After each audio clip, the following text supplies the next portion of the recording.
Então vamos lá, capítulo 7 de 2 Coríntios, versículo de número 5. Diz, Paulo falando, né?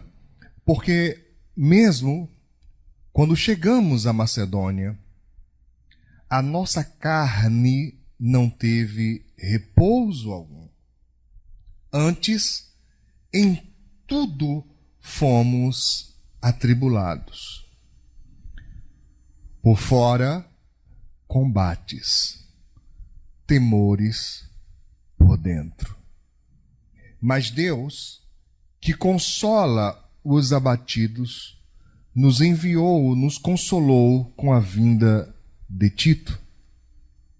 E não somente com a sua vinda, mas também pela consolação com que foi consolado de vós, constando-nos a vossa saudade, o vosso choro, o vosso zelo por mim, de maneira que muito me regozijei. Porquanto, ainda que vos contristeis com a minha carta, não me arrependo, embora já me tivesse arrependido, porque aquela carta vos contristou, ainda que por um pouco. Agora folgo, agora me alegro, não porque fostes contristados, mas porque fostes contristados para arrependimento.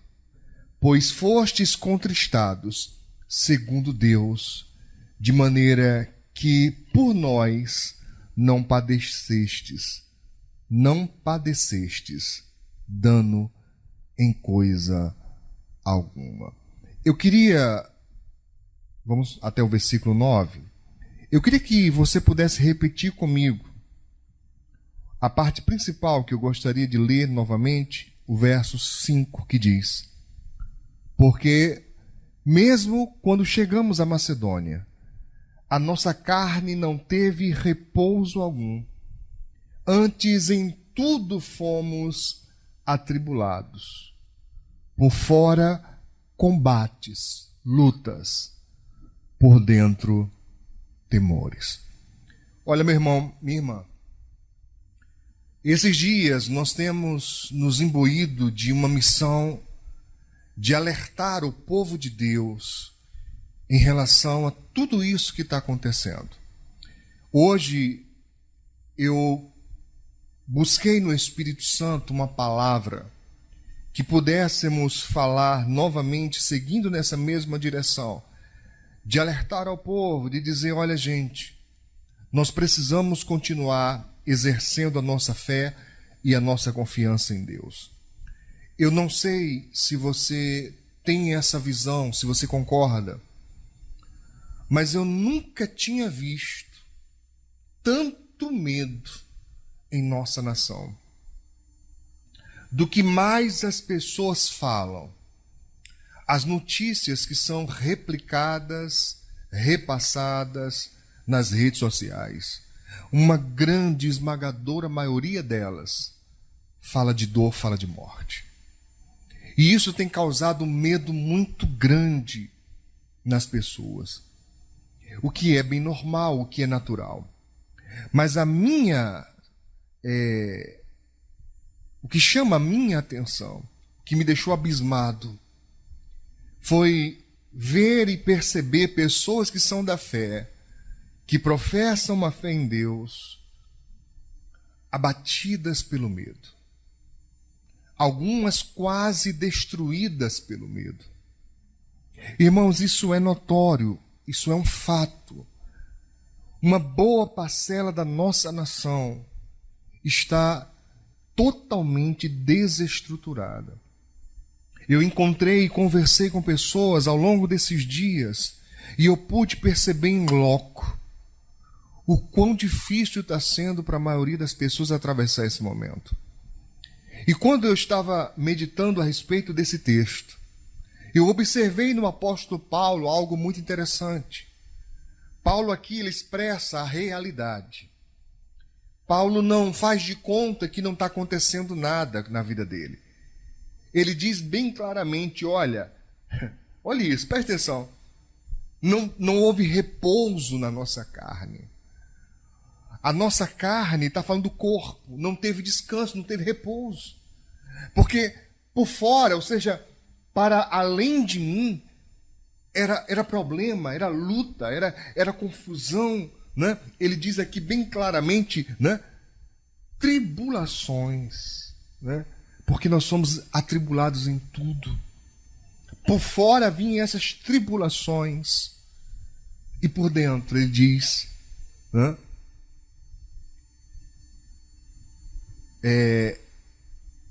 Temores. Temores.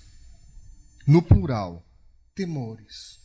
Do que Paulo está falando então aqui, pastor? Ele está falando, irmãos, de alguém que, como qualquer outro ser humano, dada a pressão que vive, dada a pressão que está sendo submetido, em dado momento vai sentir. Em dado momento a pessoa vai ter, sim, alguma expressão no seu corpo, alguma expressão daquilo que a sua mente, da sua alma está vivenciando. A isso nós chamamos de somatizar. É quando o corpo expressa o que o seu psicológico está sentindo. E isso é muito interessante, irmãos, ver na Bíblia. Porque, poxa, Paulo era um homem de Deus, Paulo era um homem da fé. Ele poderia esconder, dizendo, não, isso não me abala. Não, eu não estou sentindo nada. Que isso? Eu sou de Deus, eu não sinto nada. Alguns, de fato, têm uma estrutura diferenciada, né? Em relação a problemas, em relação a expressões, e a pessoa consegue se ajustar. Ela tem um alto grau, né? Um poder de resiliência. É uma pessoa que consegue achar ferramentas, meios para se reestruturar e seguir. Mas nós vemos agora que isso é uma coisa que não é para todos. Ou pelo menos nem todos expressam. A melhor forma de dizer seria essa. Nem todos expressam essa resiliência. Ou pelo menos não por muito tempo. Alguns até no início, né, pastora? Não, vai dar certo, Deus é conosco, isso aí não é nada demais, a gente vai conseguir vencer. E eu estou falando dos problemas de um modo geral, não especificamente, né, desse momento em relação à saúde. Eu falo de uma maneira mais ampla e eu queria que você enxergasse isso de forma atemporal. Não só para o momento que nós estamos vivendo, mas para a vida inteira. Tem pessoas que ela leva por um tempo, ela resiste por um tempo. Mas daí, então, começa a haver uma internalização daquele sentimento, né? Perdão, daquele momento. A pessoa passa a sentir aquilo, né? De uma forma mais intensa. E como resultado, ela começa a sentir o seu corpo mais fragilizado. Mas o que eu queria falar com isso era te fazer uma pergunta. Pergunta aí também, pastor, com o pessoal aí. Eu vou perguntar aqui, você replica aí para mim, por favor. Pergunta aí. A minha pergunta é, e daí? É só essa. E daí? Qual é o problema de você sentir? Qual é o problema de você se preocupar? E daí? E eu sei que se eu não tomar cuidado, eu vou ser mal interpretado, vou ser mal compreendido. Vou tentar o máximo que eu puder me fazer entender. Quando eu digo e daí, eu não estou dizendo no sentido de isso não tem nada a ver. Tem que ceder mesmo, tem que sofrer mesmo, tem que padecer mesmo. Não. Não é isso que eu estou dizendo. Não entenda nesse viés. Não é o que eu quero te falar. Quando eu digo e daí, eu estou falando e depois. Tudo bem, você sentiu. Você é ser humano. Você sentiu. Né? Já sentiu, pastor, a pressão desses dias? Já? Né? Pois é. Às vezes a gente tem que abrir, né? Para poder as coisas fluírem. Né? Abrir o entendimento, abrir o pensamento, né? E principalmente abrir a palavra de Deus. Aqui está dizendo de um homem que era um apóstolo, um discípulo do Senhor Jesus que foi responsável pela evangelização de praticamente todo, né, o mundo ocidental, oriental, conhecido naquela época, ali, né, na região das 7 igrejas da Ásia, né? Eu queria chegar nisso. Ele andou para um lado, andou para o outro, pregou para um lado, instituiu a igreja aqui, instituiu a igreja acolá, né? Fundou a igreja aqui, né? Consagrou um a presbítero, outro a bispo, outro a pastor, diácono, e sai montando igreja, e sai deixando discípulos. Um homem de uma fé enorme, de um entendimento, de uma sabedoria de Deus maravilhosa. Mas esse dito homem, ele confessa dizendo: a minha carne sentiu. Foi muita pressão, a ponto de essas tribulações que estavam do lado de fora começarem a fazer com que houvesse temor do lado de dentro. Mas e daí? E a partir daí? E depois disso?